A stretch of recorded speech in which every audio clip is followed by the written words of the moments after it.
हे heroes, कैसे हो। Secret invasion episode 2 आ चुका है और इस एपिसोड की शुरुआत होती है ईयर 1995 से, जब कैप्टन मार्वल अर्थ पे आई थी और निक फ्यूरी से मिली थी। और अगर आपने कैप्टन मार्वल मूवी देखी होगी तो आप सभी को पता होगा कि कैप्टन मार्वल मूवी के अंदर ही स्क्रल्स को दिखाया गया था और इसी मूवी में बताया गया था कि कैसे स्क्रल्स और क्री के बीच फाइट चल रही है और कैसे स्क्रल्स को अपनी जान बचा के भागना पड़ रहा है एक नए प्लेनेट की तलाश में। इसके बाद सीन शिफ्ट होता हमें दिखाया जाता है टालोस, उसकी बीवी और उसकी बेटी गया को, और इनकी फैमिली के बारे में हमें कुछ सीन दिखाए जाते हैं। और इसके बाद इंट्रो आता है और फिर हमें दिखाया जाता है ईयर 1997। यहाँ पर हमें दिखाया जाता है ग्राविक को, जो कि इस टाइम पर काफी ज्यादा छोटा होता है।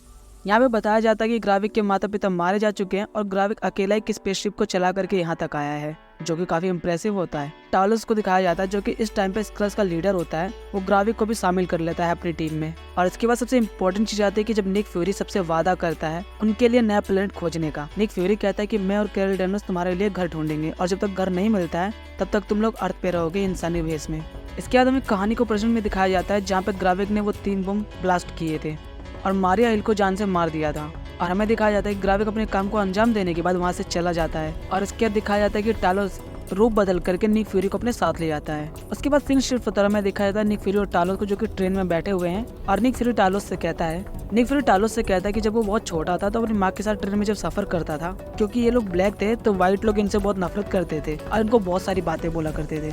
लेकिन इन सब बातों पे मेरा ध्यान ना जाए, इसके लिए मेरी माँ मेरे साथ एक गेम खेलती थी, tell me something I don't know about you. और इसके बाद निक फ्यूरी कहता है कि यही गेम खेलते हुए मैं और मेरी माँ ट्रेन में ट्रेवल करते थे और इसी गेम के जरिए मेरी माँ मेरे बारे में बहुत कुछ जान जाती थी। इसके बाद निक फ्यूरी टालोस से कहता है कि चलो हम भी ये गेम खेलते हैं। और इसके बाद निक फ्यूरी अपने गेम के सवालों को स्टार्ट करता है। निक फ्यूरी पूछता है कि तुम्हारे प्लेनेट के डिस्ट्रॉय होने के बाद तुम्हारे सारे स्क्रल साथियों का क्या हुआ। और टालोस यहाँ पे बताता है कि यहाँ पे मिलियंस ऑफ स्क्रल्स रहने लगे हैं। और जैसे निक फ्यूरी को ये बात पता चलती है, निक फ्यूरी काफी ज्यादा गुस्सा हो जाता है। निक फ्यूरी टालोस से कहता है कि हमारे प्लेनेट पर लाखों स्क्रल्स है और तुम मुझे ये बात अब बता रहे हो, और मुझे लगा था कि कुछ 100 ही स्क्रल्स हैं।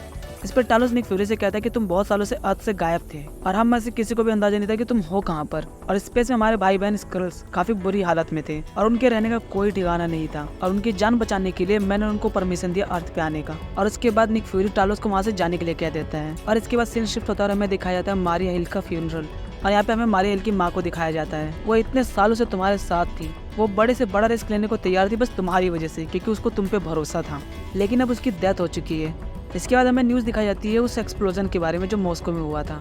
न्यूज़ में बताया जाता है कि अमेरिका ने जानबूझ करके रशिया में अटैक करवाए हैं। और इसका रिप्लाई करते हुए अमेरिका के प्रेसिडेंट कहते हैं अमेरिका ने रशिया पे कोई हमला नहीं करवाया है और आगे भी अमेरिका ऐसा कुछ नहीं करेगा।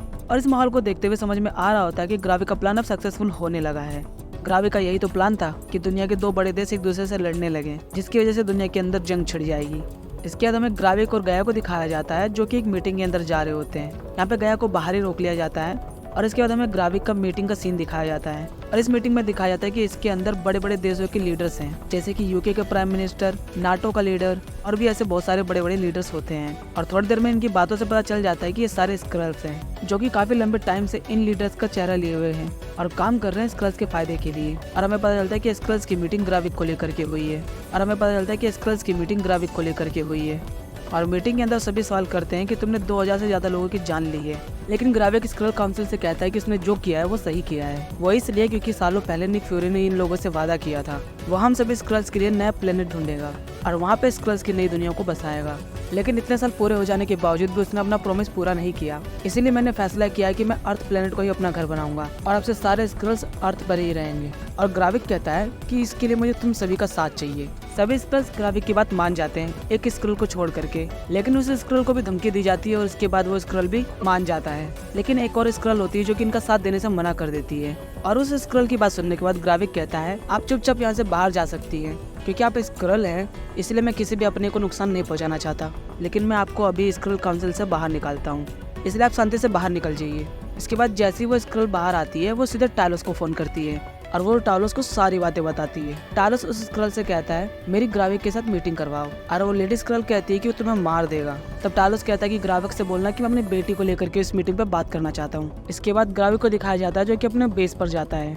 गया भी बेस में उसके साथ आई होती है, लेकिन अब गया को ग्राविक पे शक होने लगता है।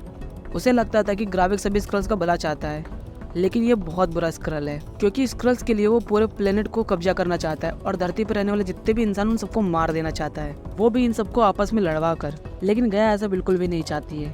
इसीलिए गया ग्राविक के प्लान को जानने के लिए उसके बेस के अंदर चोरी छुपे घुस जाती है और अंदर देखती है कि एक साइंटिस्ट कुछ चीजों पे एक्सपेरिमेंट कर रही है, लेकिन वो एक्सपेरिमेंट क्या है इसके बारे में अभी हमें पता नहीं चलता है।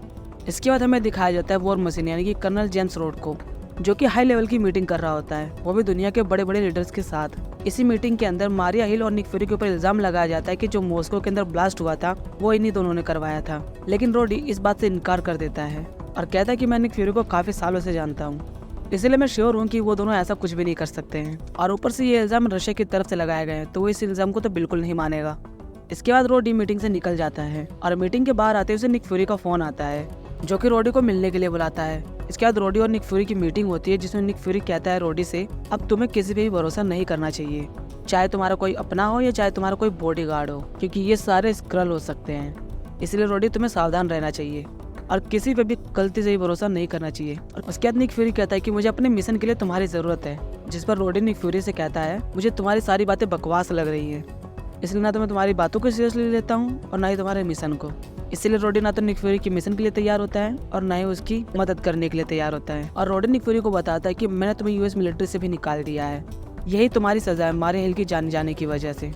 इसलिए निक फ्यूरी रोडी से कहता है कि चाहे मेरा कोई साथ दे या ना दे, ये जंग मेरी है और मैं इससे अकेले ही लड़ूंगा। और इसके बाद निक फ्यूरी वहाँ से चला जाता है और इधर दूसरी तरफ हमें दिखाया जाता है गया को, जो कि सारे सीक्रेट इन्फॉर्मेशन को बाहर निकाल रही होती है और ये जानने की कोशिश कर रही होती है कि आगे ग्राविक करना क्या चाहता है। और हम स्क्रीन पर देख पाते हैं 4 एलियंस को जिनके डीएनए को लिया गया है और उनके ऊपर एक्सपेरिमेंट चल रहा है।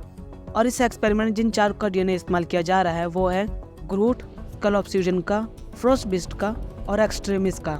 और ये देखने के बाद गया काफी ज्यादा शॉक हो जाती है और ये सब देखते हुए अचानक से ग्राविक वहाँ पे आ जाता है। गया जल्दी से स्क्रीन को चेंज करती है और बात को पलट करके दूसरी बातें करने लगती है, लेकिन ग्राविक उसे शक की नजर से देख रहा होता है। इसके बाद ग्राविक गया को लेकर के निकल जाता है। इसके बाद हम सभी को सोनिया को दिखाया जाता है, जो कि एक स्क्रल के साथ सीक्रेट्स को उगलवाने के लिए आई होती है। इस आदमी पे इल्जाम होता है मॉस्को में किए गए ब्लास्ट का। सोनिया उसके बारे में जानने के लिए उसकी उंगली काटती है और उसकी उंगली काटने के बाद उसकी उंगली का कलर ग्रीन हो जाता है और उससे सोनिया को पता चल जाता है कि वो आदमी एक स्क्रल है। और उसके सोनिया उसे और भी ज्यादा टॉर्चर करती है और उस टॉर्चर की वजह से वो स्क्रल अपना मुंह खोल देता है और कहता है कि 2 कपल्स हैं जो साइंटिस्ट हैं, जो सभी स्क्रल्स को सुपर स्क्रल्स बनाने के लिए एक्सपेरिमेंट कर रहे हैं और अभी उनका ये एक्सपेरिमेंट जारी है। जैसे ही एक्सपेरिमेंट पूरा होगा सभी स्क्रल्स सुपर स्क्रल्स बन जाएंगे। और हम देखते हैं कि ग्राविक सोनिया के अड्डे पर पहुंच चुका है और वो एक एक करके सोनिया के सभी गार्ड्स को मारने लगता है। और जैसे ही ये बात सोनिया को पता चलती है, सोनिया वहाँ से भाग जाती है। इसके बाद ग्राविक के लोग उस स्क्रल को बाहर निकाल लेते हैं और अपने साथ ले जाते हैं। ग्राविक उस स्क्रल से पूछता है कि तुमने उन सभी को क्या बताया, और वो स्क्रल कहता है कि मैंने कुछ नहीं बताया। लेकिन ग्राविक को उसकी बातों पर शक हो जाता है, इसलिए ग्राविक उस स्क्रल को कुछ देर ले जाने के बाद जान से मार देता है। गया भी उनके साथ में होती है और ये सब देखने के बाद गया को भी यकीन हो जाता है कि ग्राविक किसी भी भरोसे के लायक नहीं है, वो किसी को भी अपने फायदे के लिए मार सकता है। इसलिए गया फैसला करती है कि जितनी भी इन्फॉर्मेशन है वो अपने फादर टालोस तक पहुंचाएगी, ताकि जितने भी बेकसूर और मासूम लोग हैं उनको मरने से बचाया जा सके। और इसके बाद सीन शिफ्ट होता है, हमें निक फ्यूरी को दिखाया जाता है, जो कि चोरी छिपे एक गैरेज में घुसता है, अपनी कार स्टार्ट करता है और एक घर पे आता है। और उस घर में एक स्क्रल होती है जो कि सब्जी काट रही होती है। और जैसे ही निक फ्यूरी घर के अंदर आता है, वो स्क्रल कहती है कि तुम कुछ भूल रहे हो। तब निक फ्यूरी अपने हाथ में अंगूठी पहनता है और यहाँ पे एक बहुत बड़ा सीक्रेट रिवील होता है। हमें पता चलता है कि निक फ्यूरी मैरिड है, वो भी एक स्क्रल से। और सेकंड एपिसोड यहीं पे एंड हो जाता है। तो दोस्तों आई होप कि आप सभी को वीडियो अच्छी लगी होगी, और अगर अच्छी लगी तो लाइक कर दीजिएगा और शेयर कर दीजिएगा, और हाँ सब्सक्राइब भी कर दीजिएगा। तब तक के लिए मिलेंगे ऐसे किसी और वीडियो में, एंड सी ऑफ।